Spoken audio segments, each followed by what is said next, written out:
재미와 의미가 공존하는 생활의 별책 부록 책 이게 뭐라고. 안녕하세요. 남들이 궁금한 게 뭔지 궁금한 요조입니다. 안녕하세요. 책 이게 뭐라고? 남들이 안 궁금한 게 궁금한 소설가 장강명입니다. 요조의 시시때때로 2부 시작하겠습니다. 오늘 소개할 시는요. 한길수 시인의 한치의 이면입니다. 한치의 이면이요? 네. 그 한치는 그 먹는 우리 네. 네. 얌얌하는 알겠습니다. 한치입니다. 네.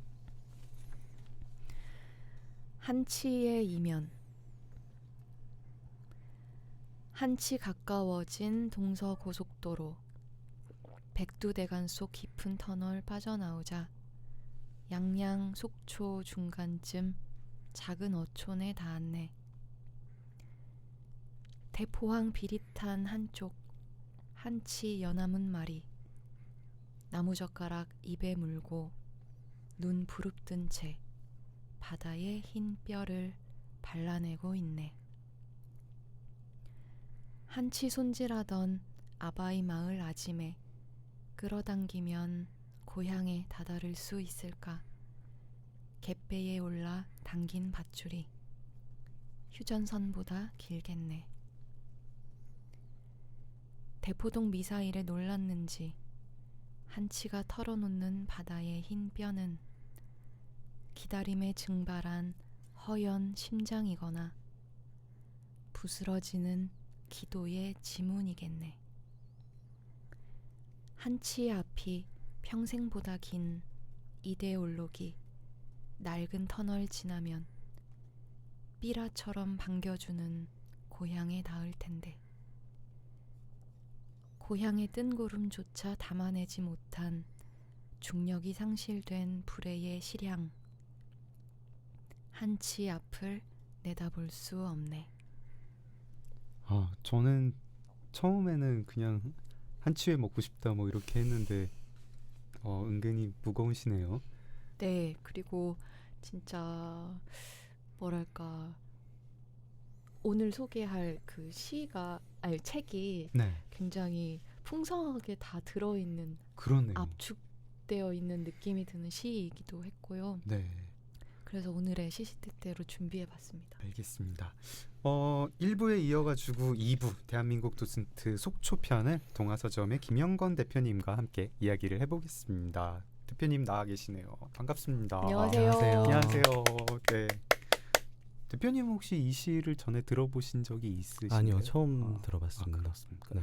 속초에도 한치 이렇게 말리는 그런 데가 있나요? 많이 있나요? 과거에는 정말 많았다고 하고 저도 한 20년 전까지는 봤던 것 같아요. 근데 네. 현재는 거의 본 적이 없는 것 같습니다. 네, 저희 1부에서는 이제 속초의 먹을거리랑 공간들 이야기를 했고 2부에서 속초 사람들 이야기를 해보기로 했는데요. 네. 어떻게 동아서점을 제일 마지막에 할까요? 동아서점부터 할까요? 어떻게 할까? 이게 또 네. 딴 얘기 하다 보면은 시간에 쫓겨서 동아서점 이야기를 충분히 못할 수도 있을 것 같아서 네. 좀 여유 있게 동아서점 얘기 충분히 하고 네. 다른 얘기 하고 이러는 게 좋을 것 같습니다. 알겠습니다. 동아서점을 저는 그냥 책방무사랑 비슷한 서점인가 보다 생각했는데 이번에 사실 이제 동아서점 얘기는 되게 많이 들었고 네. 요즘 또 이제 힙한 분들이라면 한 번씩 가야 되는 곳 아니겠어요? 그래서 그냥 그런 서점인가 보다 얘기했는데 여기서 이제 저기 사진을 보고 또 기사 같은 걸로 보니까 되게 크더라고요. 네, 크고 네. 역사도 되게 오래되었을 뿐만 아니라 네. 이제 동아서점 이제 김영건 대표님 이전에 운영을 하셨던 아버님과 그 할아버지가 네.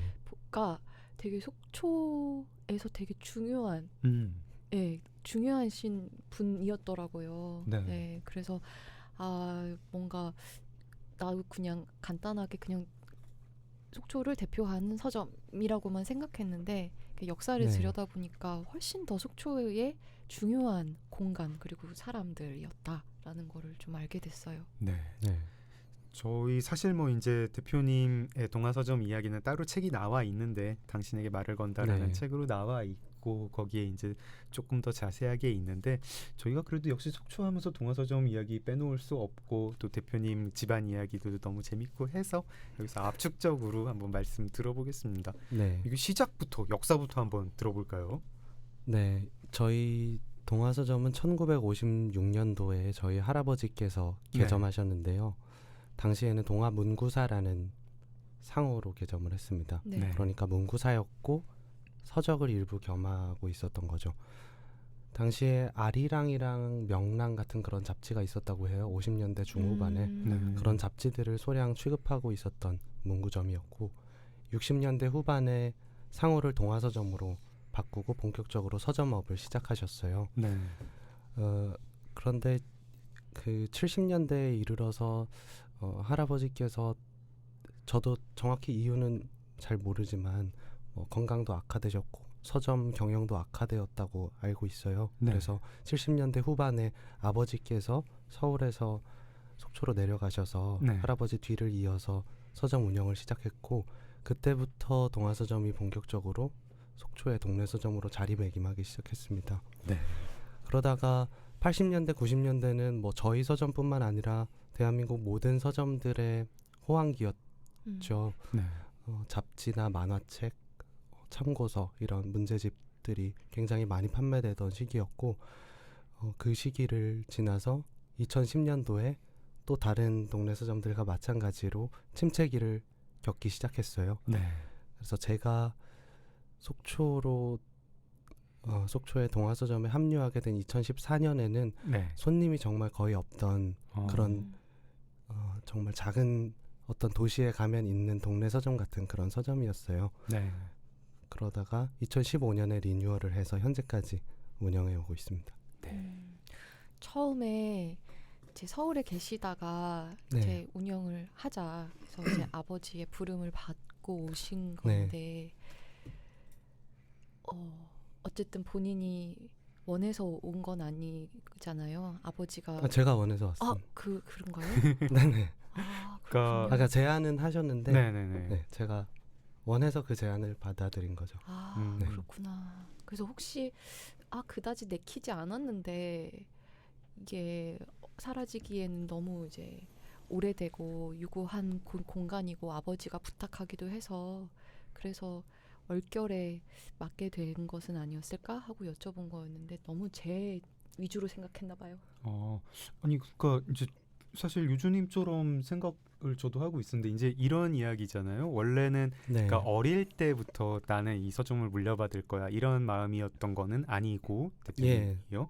그리고 서울에 이제 대학에 입학을 하면서 서울에 오셔가지고 다니고 서울에서 직장을 구하셨는데 네. 이제 많은 또 이제 뭐랄까 힘든 사람들의 어떤 아이콘처럼 퇴사의 아이콘처럼 돼 있지 않습니까 대표님이 그 서울에서 지쳐서 네. 그렇게 이제 서울에서 나 여기서 더 어떤 재단에서 문화재단에서 네네. 일을 하셨고 거기서 뭐 비정규직 네. 이었는데 지치고 그래서 이제 고향으로 돌아가면서 아버님이 그때 이제 그럼 서점을 운영하지 않겠느냐 뭐 이런 기사는 얼핏 그렇게 읽었던 것 같아요. 맞나요? 정확하신데 마지막에 이제 제가 돌아가기로 결정을 하고 제안을 받은 건 아니고요. 네. 제안을 받고 돌아가기로 결정을 했었어요. 네. 근데 요조님께서 아까 말씀하셨던 것처럼 가기 싫은데 억지로 사실 그렇게 생각할 만큼 여유로운 상황은 아니었고요. 네, 정말 말씀하신 대로 이렇게 서울에서 살아서 언제 뭐 집을 사고 돈을 모으고 결혼을 하고 그런 일들을 어떻게 할 수 있을까 그런 굉장히 막막했어요. 그래서 도피하듯이 그 아버지의 제안을 덥석 받아들여서 속초로 돌아오게 됐습니다. 그렇구나. 네. 저는 이거 되게 없어 보이는 질문이긴 한데 네. 약간 서점의 아들로 자란다는 거가 네.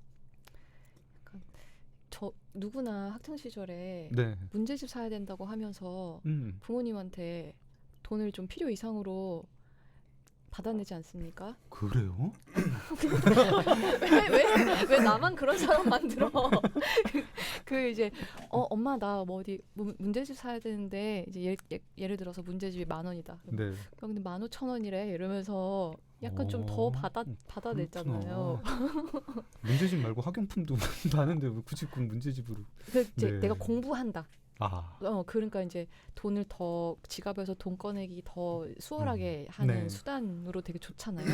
근데 서점의 아들로 학창 시절을 살아간다는 것은 네. 그럴 수는 없는 거잖아요. 네네, 그럴 수 없습니다. 한 번도 책을 사본 적이 없기 때문에. 그래서 혹시 다른 어떤 수단으로 그런 경험을 해보신 적이 있는지 아니면은 그런 거 없이 그냥 아주 착한 아들로 그냥 학창 시절을 보내셨는지 궁금하네요. 아니요, 착한 아들은 아니었는데 그냥 평범한 아들이었는데요. 근데 그 뭔가를 사기 위해서 그 돈을 더 부풀린 적은 없었던 것 같아요. 아니, 네, 착한 아들이 아니었는데 이렇게 말씀드려서 정말 죄송한데 네.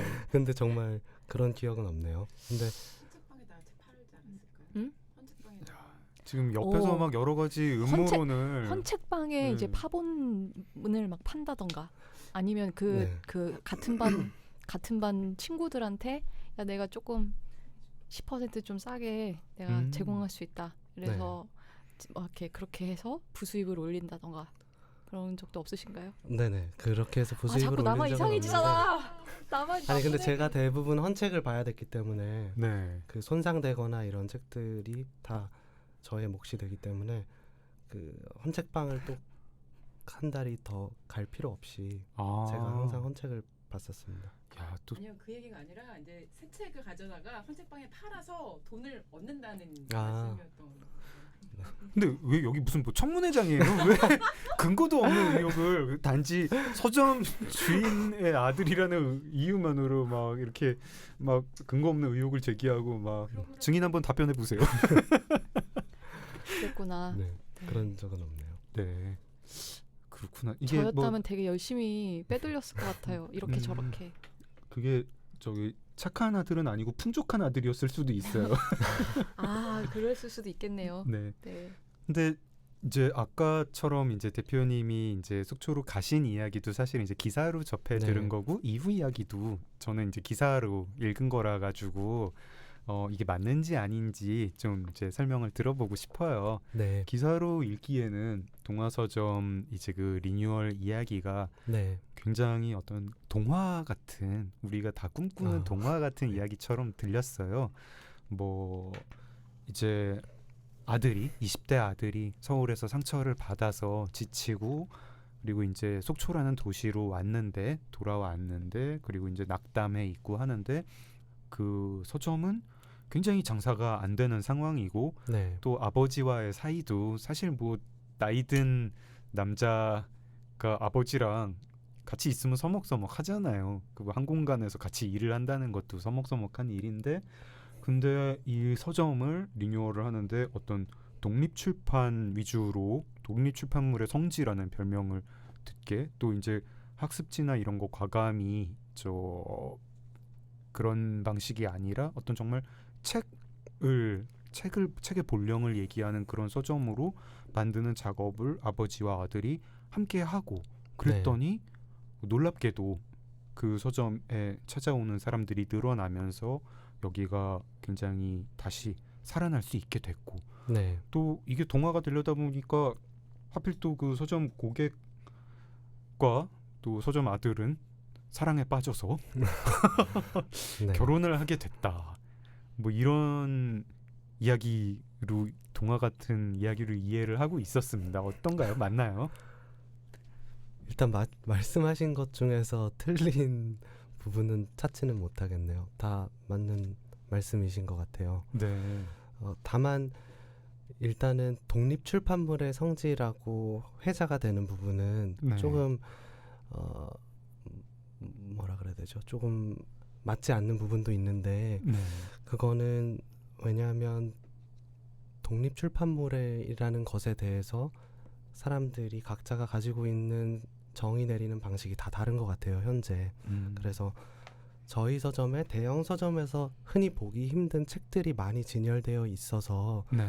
아 이런 건 독립 출판물인가 보다 이렇게 생각하셔서 회자하는 분들이 많으셨어요. 네. 그래서 독립 출판물의 성지라고 이름이 붙어 있는데 사실 제가 체감하기에는 그 정말 이건 명백히 독립 출판물이야라고 부르는 책이 많은 서점인 건 아니라서 그렇게 그 표현은 저희 서점에 적합하지는 않은 것 같다는 생각은 들어요. 그 외에는 뭐 제 아내 만나서 결혼한 거랑 나머지는 다 맞습니다. 아니, 좀 자세히 얘기를 해주셔야죠. 언제 어떻게 만났고 뭐 이런 거 다들 방송 들으시는 분들 다들 궁금하실 것 같은데 네. 뭐 사생활을 너무 노출하지 않는 선에서 궁금하지 않나요? 네. 아니요, 뭘 우리 숨기려고 실제에서, 그러는 네. 건 아닌데요. 뭐 네. 딱히 그렇게 대단한 뭐 스토리가 있는 것도 아니라서 제 아내가 그 저희 서점에 손님으로 자주 왔었어요. 네. 제가 서점 운영한 이후로. 예. 아내는 원래 서울에서 직장을 다녔었는데 네. 그 원래 군인이었어요, 아내가. 그런데 그 훈련 중에 허리를 좀 다쳐서 속초에 내려와서 쉬던 중에 네. 서점에 자주 와서 그동안 읽지 못하던 책을 읽고 싶다고 네. 서점에 자주 왔었고 저는 이제 첫눈에 반하게 되었죠, 아내한테. 그런데 제가 그 굉장히 소심한 성격이다 보니까 네. 그런 마음을 계속 얘기를 못했었어요. 네. 오랫동안. 아. 네, 한 그 첫눈에 반한 이후로도 한 6개월이 지날 때까지도 저는 그런 말을 못하고 그냥 손님과 서점 운영자의 관계로 지내왔었는데 네. 저희 아버지께서 어느 순간 그걸 눈치채셨더라고요. 네. 제가 그 사람한테 마음이 있다라는 걸. 예. 그래서 너처럼 답답한 놈 세상에서 처음 본다고 자기가 얘기하겠다고 그러더라고요. 아버지께서 얘기를 해주셨습니까? 그러면? 그래서 실제로 얘기를 하진 않았는데 네. 아버지께서 먼저 친해졌어요, 제 아내랑. 뭐 어디서 어떻게 속초에 오게 됐고 어떻게 우리 서점에 이렇게 자주 오게 되고 이런 걸 막 자연스럽게 여쭤보시더라고요. 대표님은 첫눈에 반한 사람을 6개월 동안 만날 동안에도 그것도 물어보시지 않은 거예요? 아니요, 만나지 못. 그냥 손님과 서점 운영자의 관계니까 그런 질문은 좀 신뢰가 될 수도 있잖아요. 그래서 그러면은 뭐 주로 나누는 그때까지 나눴던 데는 16,600원입니다. 뭐 종이봉투에 담아 드릴까요? 뭐 이런. 네네, 책을 주문을 또 자주 하셔서 책 주문 받아서 책 오면 연락드리고 그 정도였습니다. 아내분께서는 그 6개월에 대해서 나중에 뭐라고 네. 말씀하시지 않던가요? 뭐 이렇게 답답한 사람은 처음 본다든가 뭐 그런. 뭐 제가 제 아내 마음속에 들어갔다 나온 건 아니라서 정확히 모르겠지만 제가 물어봤을 때는 저라는 존재를 인지하지 못하고 있었다고 하더라고요. 저희 아버지만 알고 있었고 저는 그냥 알바생이라고 생각을 했다고 하더라고요. 네. 그래서 그렇군요. 굉장히 근데 재미없죠. 아니요 들으니까 너무 재밌는데요. 네. 그래서요. 그래서 이제 아버지와 친해지고 그리고 나서 어떻게 됐나요? 그러고 나서 뭐 결국 어느 순간은 제가 용기를 내야 되는 문제였기 때문에 한번 나를 잡고 오늘은 얘기를 해야겠다 해서 같이 밥을 먹으러 갈 수 있냐고 물어봤어요. 그래서 네. 가능하다고 해서 같이 밥을 먹으러 갔습니다. 굉장히 여기 이제 대한민국 도슨트 속초편에 사진들이 많이 나오잖아요. 네. 그 사진이 되게 이제 예쁜 사진들이 많은데 좀 보면은 되게 뭔가 느낌이 서울이랑 다르고 뭔가 좀 한 20년 전, 30년 전 뭔가 순수한 전경 같은 것들이 나오는데 지금 대표님 이 러브 스토리 이야기 같은 것도 뭐 이렇게 어디 뭐 저 신도림역 같은 데서 이런 일이 있었다고 하면은 안 믿길 것 같은데 속초에서 동화서점에서 있었다고 하면 또 맞아. 그럴 거긴 또 그럴 것 같다. 이게 아마 안 가본 사람의 멋대로의 또 판타지겠지만 그렇습니다. 네. 한번 그런 판타지 로망을 궁금하시면 책 한번 보시고 속초 가시는 것도 좋겠고 저 동화서점 얘기 조금만 더 해보면 저런 것도 좀 궁금해요. 네. 리뉴얼을 하실 때에는 네. 이렇게 하면은 성공한다. 네. 이런 생각으로 하신 건가요? 아니면은 그냥 내가 서점 그냥 이렇게 하고 싶다 이런 건지, 또 그 아이디어는 아버님이랑 같이 두 분 사이에 어떤 티격태격은 없었는지, 네. 어쨌든 서점의 운영 방향을 완전히 바꾸는 거였고 네. 사실 성공할지 안 성공할지 모르는 어떤 도박 맞아. 같은 거잖아요. 네. 그런 거 얘기도 좀 듣고 싶습니다. 네. 저희가 리뉴얼을 결정하고 감행했을 당시에는 네. 저희 서점이 굉장히 손님이 많이 줄어있던 상황이었어요. 네. 그래서 저희의 당시 리뉴얼 하면서 저희의 목표치가 굉장히 뭐라 그래야 되죠? 한 발자국 앞에 목표치였습니다. 뭐 이 꼭 손익분기점을 만들어내야 된다든가 네. 뭐 하루에 매출은 얼마가 나와야 되는가 이런 커다랗고 구체적인 목표보다는 그냥 오늘 와서 10명만 와도 좋겠다 이런 정도의 목표치를 잡고 시작을 했어요. 네. 그렇기 때문에 자연스럽게도 저희가 뭐 실망을 하거나 이럴 일도 많지는 않았고요. 네. 목표가 적었기 때문에 그렇지만 저희가 어쨌든 저희의 자본과 시간과 저희 삶의 중요한 부분들을 써서 리뉴얼을 한 것이었기 때문에 네. 굉장히 부담이 크긴 했어요. 아버지도 저도. 네. 그래서 저희가 리뉴얼을 하고 나서 한 1년 동안은 거의 서점 자체가 원래 밤 10시까지도 했지만 네. 12시 이전에 퇴근해 본 적이 없는 것 같아요. 아버지도 그래요? 저도. 네. 그만큼 막막하고 어떻게 해야 될지 몰랐던 상황이었기 때문에 네. 열심히라도 일하면 뭐가 달라지지 않을까 이런 막연한 생각이 있었던 것 같아요. 네. 네. 리뉴얼 방향 뭐 이런 게 어떤 철학 같은 게 반영이 된 건가요? 아니면은 뭐 네. 그냥 어떤 철학인지 서점 주인의 철학도 네. 듣고 싶고 네. 그때의 어떤 마음 같은 것도 의도 같은 것도 좀 여쭤보고 싶어요. 네, 사실 철학이라고 부르기엔 너무 민망하고요. 네. 그냥 가장 리뉴얼하면서 중요하게 핵심을 뒀던 부분은 네. 저희 서점 같은 중형급 이상 규모의 서점들은 네. 도매상에서 배본하는 책들을 자동으로 받아서 매대에 올리는 시스템으로 운영이 되고 있어요. 네. 신간 같은 거라든가 베스트셀러를 서점 주인들이 다 챙길 수가 없다라는 판단이기도 하고 네. 뭐 그런 이제 유통 과정에 그런 것들이 있는데 네. 근데 저희가 리뉴얼하면서 핵심을 뒀던 부분은 그걸 중단하는 거였어요. 그러니까 저희 서점에 오는 책은 저희가 직접 다 주문한다. 네.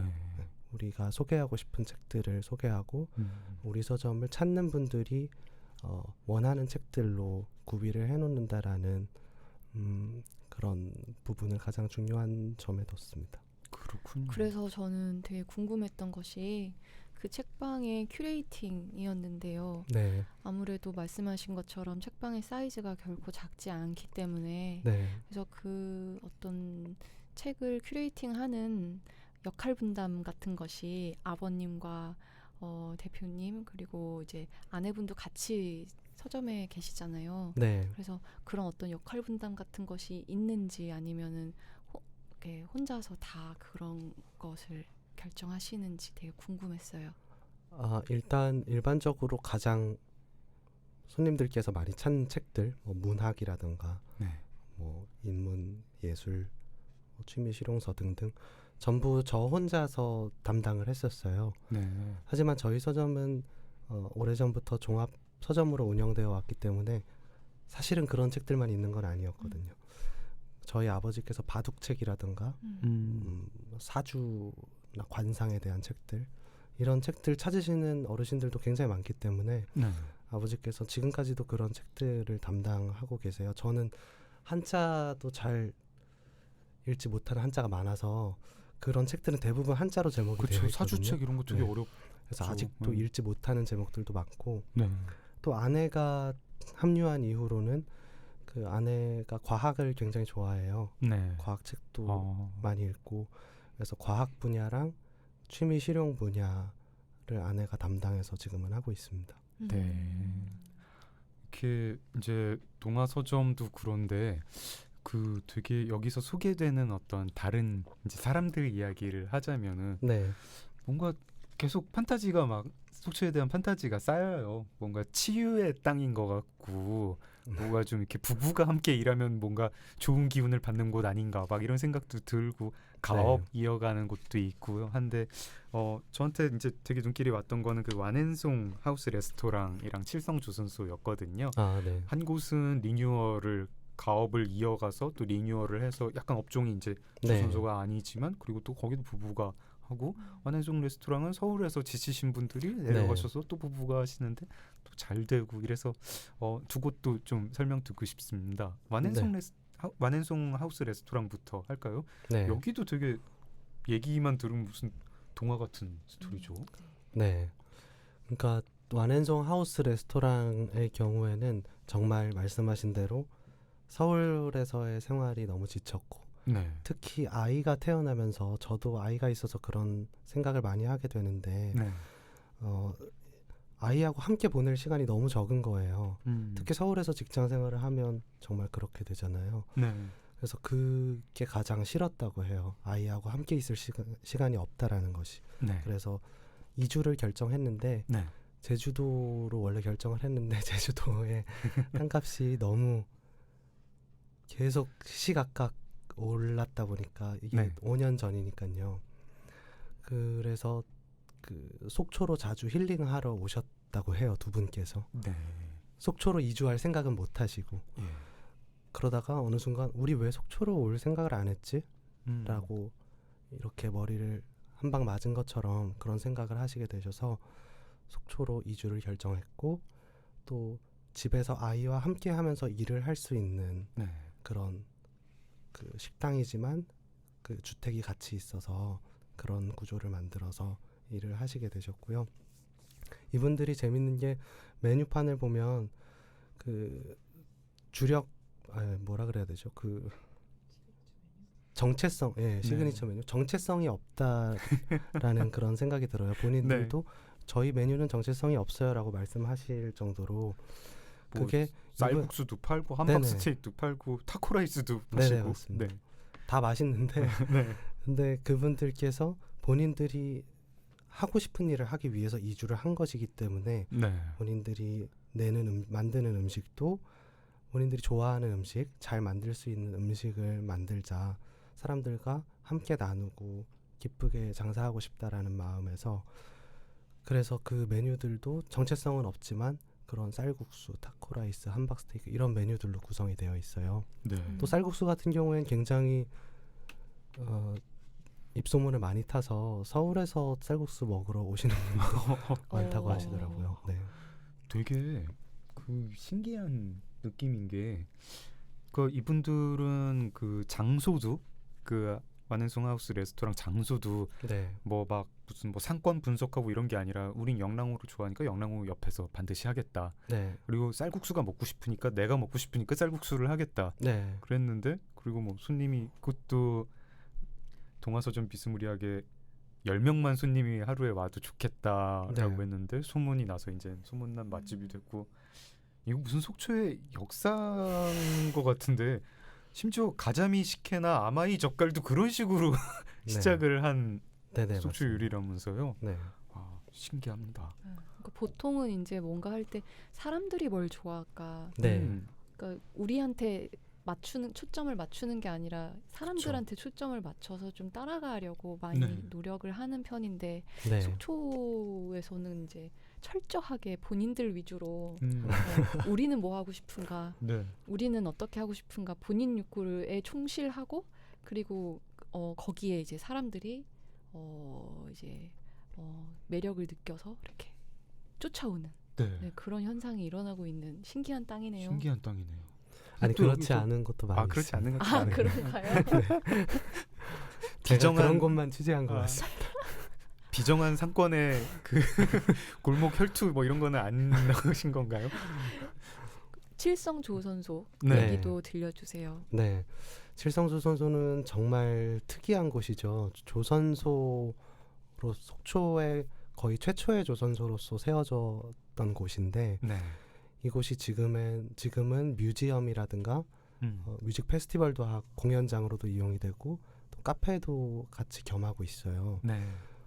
그런 곳으로 운영이 되고 있는데 이야기를 거슬러 올라가면 그 피난민이셨던 칠성조선소 1대 대표께서 네. 청초 근처에 자리를 잡으시고 조선소를 여셨어요. 네. 그분은 이제 배목수로 일하셨다고 해요. 예. 그러다가 2대 대표이신 분께서 아드님께서 배목수는 아니었지만 조선소 경영을 물려받고 조선소를 경영하시다가 이 조선업이라는 것이 저도 세세히는 모르지만 그 배가 이제 플라스틱 배로 대체되면서 80년대 이후에 예. 그 나무 배를 만드는 일이 현저히 줄었다고 해요. 지금은 네. 거의 없다고 보시면 되고요. 네. 그래서 조선업도 서서히 침체기를 겪게 되었고 90년대 2000년대를 지나서 칠성조선소도 그 아까 말씀드렸던 동아서점의 상황과 마찬가지로 굉장히 경영이 힘든 상황이었습니다. 네. 그러다가 3대 대표인 그 현재 대표인 그 아드님께서 그 홍익대학교에 그 네. 조속과에 다니셨는데 그 아내분하고 같이 선박 디자인하는 공부를 하셨어요. 네. 네, 그래서 그 카누나 카약 같은 이제 레저 스포츠 쪽에 이제 선박 디자인을 공부하시고 그 배를 만들려고 속초에 내려와서 창업을 하셨다가 네. 2014년이죠. 예. 네, 세월호 사건이 벌어지게 되면서 그 선박 쪽도 또 다시 한번 타격을 입게 돼요. 네. 그러면서 이 조선소의 방향을 향후 어떻게 계획을 하면 좋을까 고민을 하다가 네. 어릴 적부터 그 아드님께서 뛰어놀던 그 조선소 공간에서 네. 사람들과 함께 뛰어놀면 어떨까 여러 가지 구상을 하셨다고 해요. 네. 그러다가 현재 이런 복합 문화 공간 같은 곳으로 재탄생되었습니다. 그분들은 근데 또 여전히 꿈은 배를 만드시는 거라면서요? 네네. 그 지금 뭐 카페에서 커피도 내리고 계시고 여러 가지 일을 하고 계신데 네. 어쨌든 그 본인들이 이제 미국에서 선박 디자인을 유학을 하고 오셨는데 네. 본인들이 하고 싶은 일은 배를 만드는 일이었고 또 그 아드님은 그런 약간 DNA가 흐르시는 것 같아요. 네. 할아버지 때부터 그랬던. 그래서 미국에 유학 당시에 평생 배 만드는 일을 할 거다 그런 결심을 하셨다고 해요. 네. 그래서 지금은 잠깐 중단되었지만 거기 조선소에 가보면 안에 아직 배 만드는 공간이 있거든요. 예. 거기서 배 만드는 수업도 하시고 가끔 하시고요. 배도 다시 만드실 거라고 그렇게 얘기하시더라고요. 대표님이 그분 이야기로 책을 내시기도 하셨죠, 같이? 아 그분 이야기는 아니고요. 네네. 속초에서 배목수로 활동하셨던 다른 분. 네 배목수 두 분 연세가 많으신 배목수 두 분을 인터뷰해서 책으로 만들었습니다. 그렇군요. 네네. 참 속초에는 뭐 이제 찾아보면 다른 지역에도 있겠습니다만 어쨌든 이렇게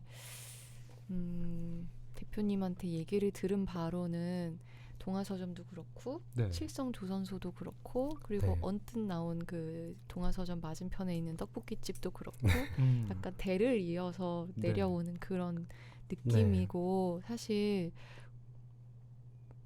우리가 이제 다른 그 대를 이어서 운영하는 그 가게들을 보면 그 가게가 잘 되는가 안 되는가 이전에 일단 좀 감동을 받잖아요. 그렇죠. 되게 네. 좀 숭고해 보이기도 하고요. 네.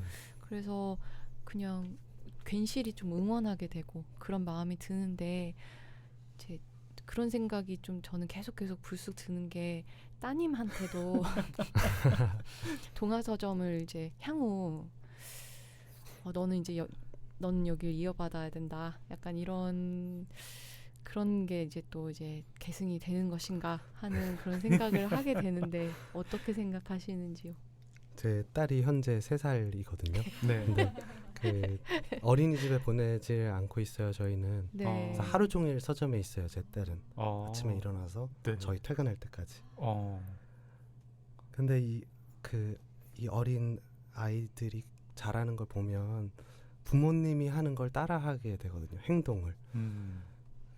어느 날 제 아이가 3살이고 말도 제대로 못하는데 네. 손님이 들어오면 이렇게 인사를 하고 바코드로 막 책을 찍는 거를 어. 혼자 하면서 놀더라고요. 그래서 그거 볼 때 너무 마음이 착잡했어요. 얘가 이러다가 정말 그러면 어떡하나. 네.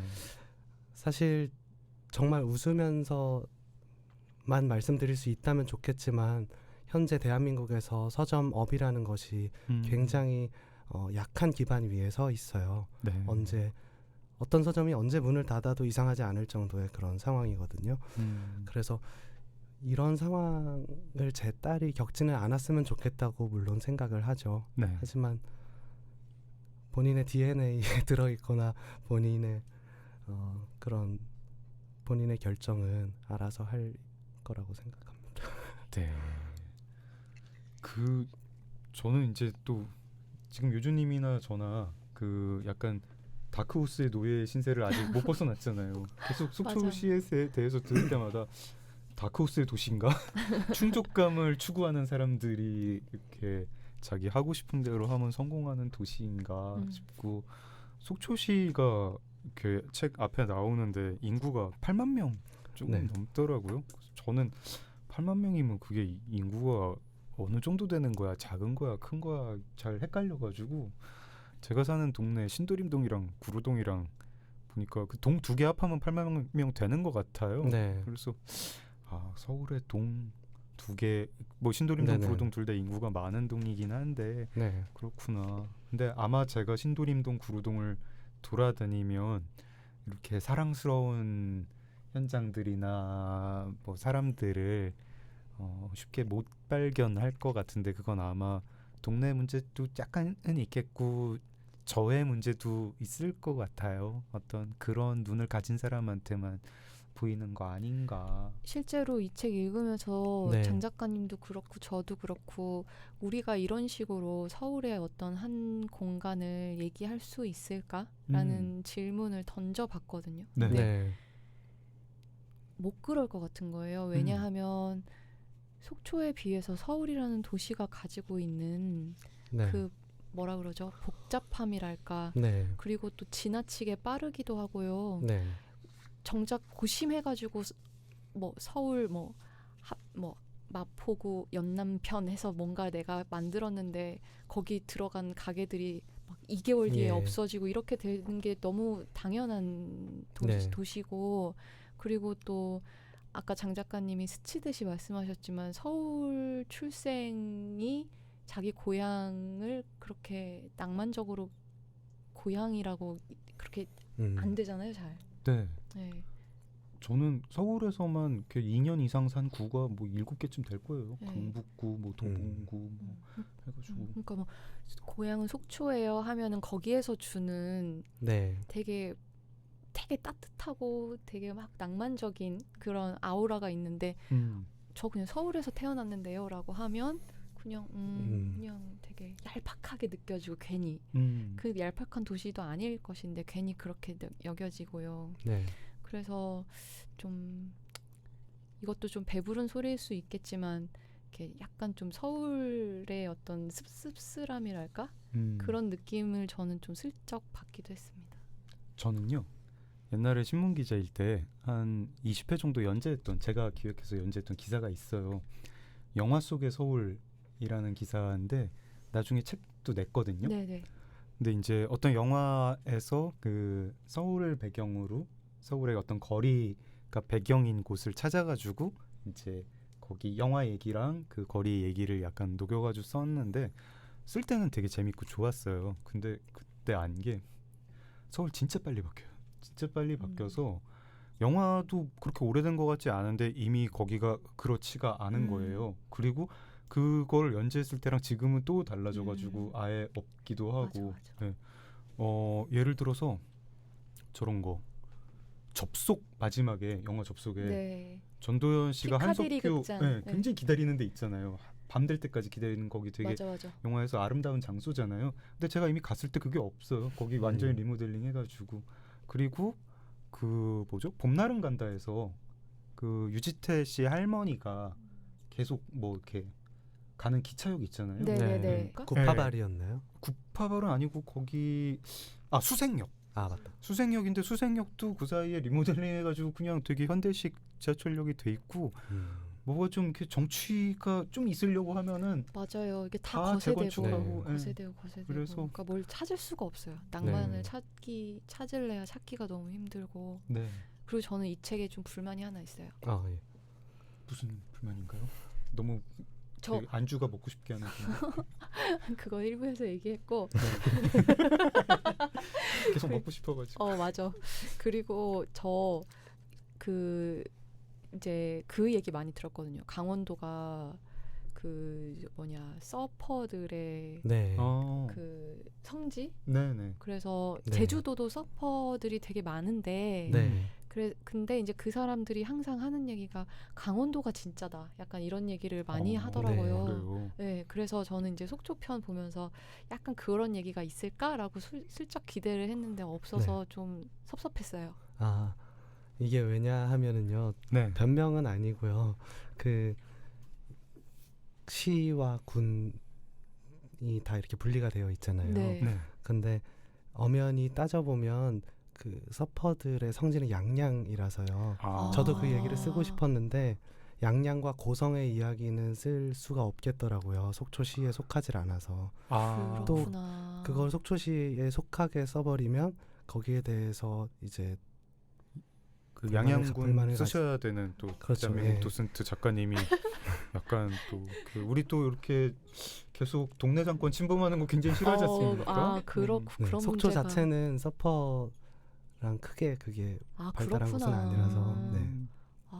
나중에 하긴 이제 그 강원도에 좀 지리에 눈이 밝거나 현지 사람들 아니고 그냥 저처럼 막연하게 네. 알고 있는 사람들은 속초, 양양 뭐 네, 그런 하나로 네, 생각하시는 다뭐 강릉 이런 데가 그냥 뭐 강남역, 양재 막 이런 식으로 그냥 한 동네처럼 여겨지기도 해서 네.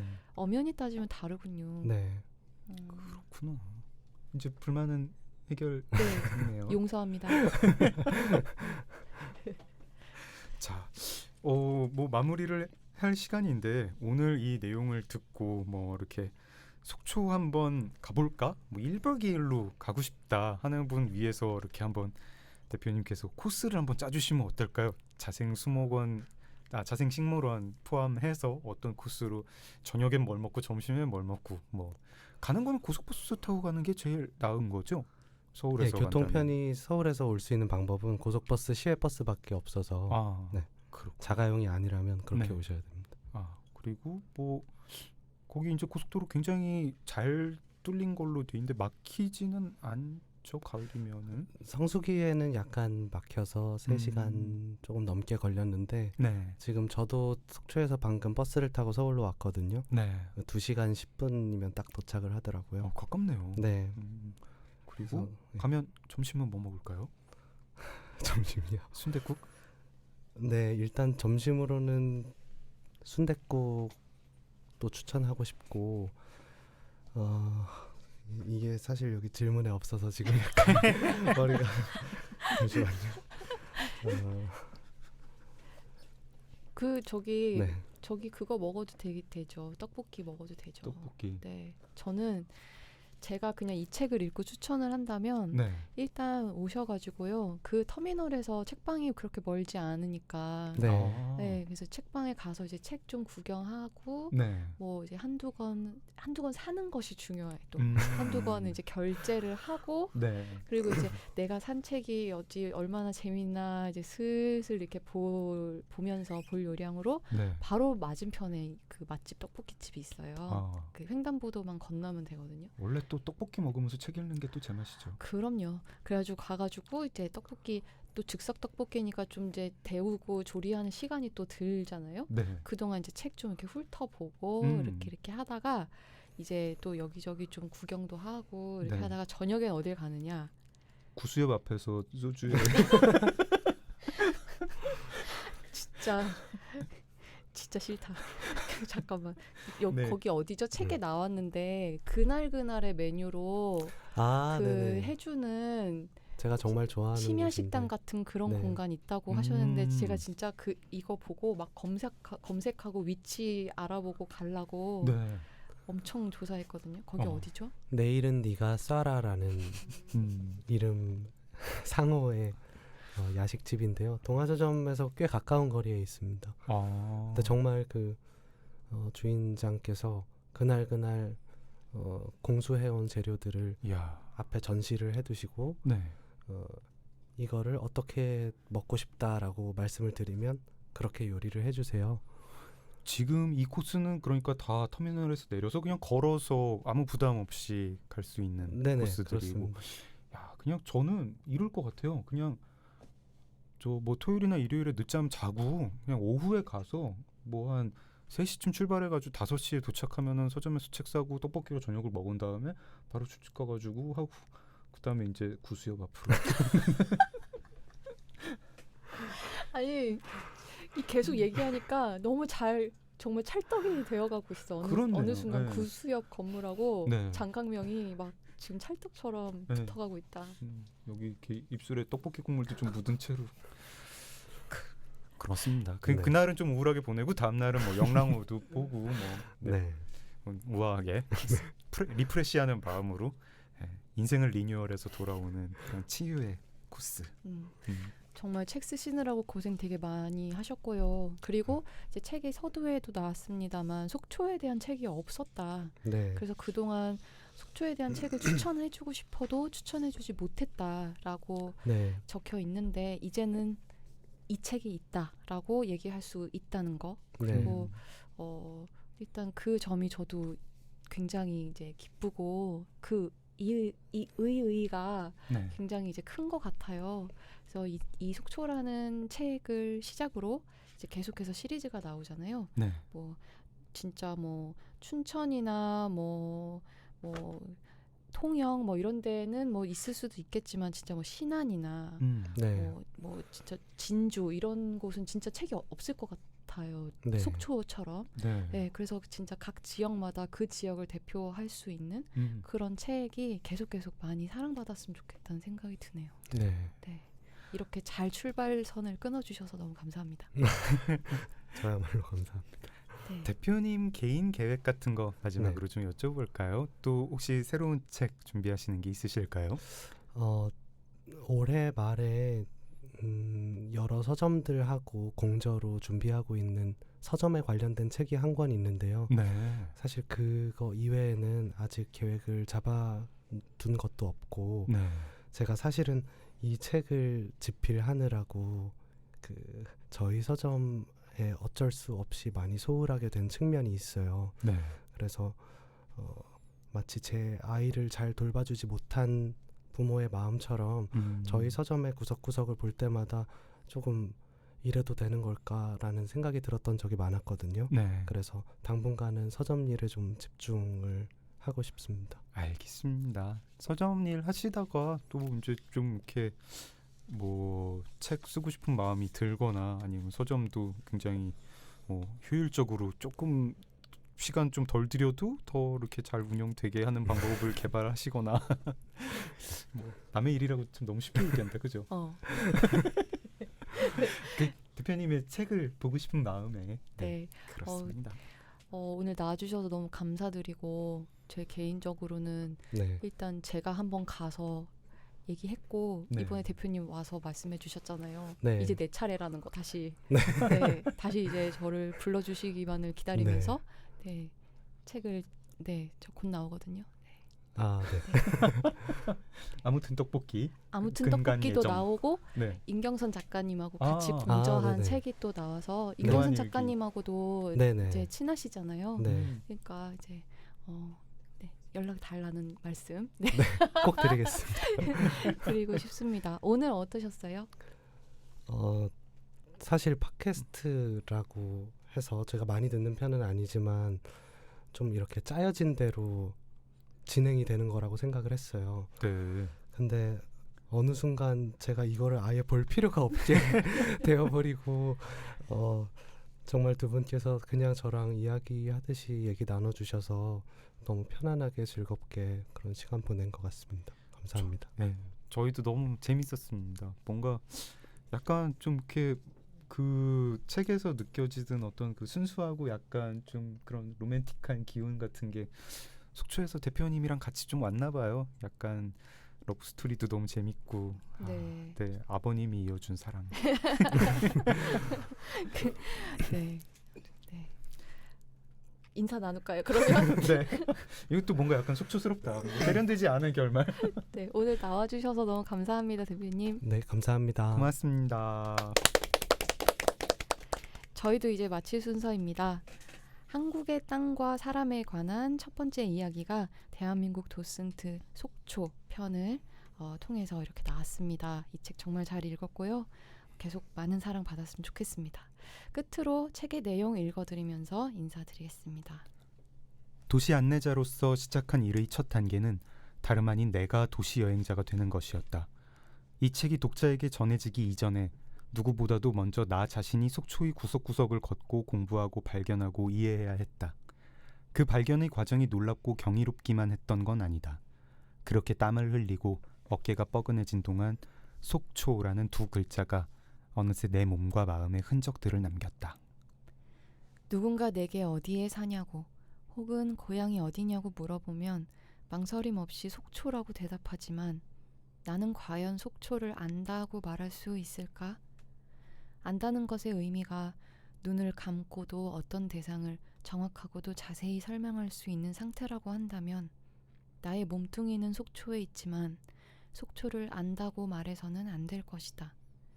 나는 짧지 않은 시간 속초에 살았고 지금도 속초에 살고 있지만 여전히 이 도시를 알아가는 중이다. 팟빵 오리지널 콘텐츠 책 이게 뭐라고는 경계를 허무는 콘텐츠 리더 북21 출판사와 함께합니다. 감사합니다. 감사합니다.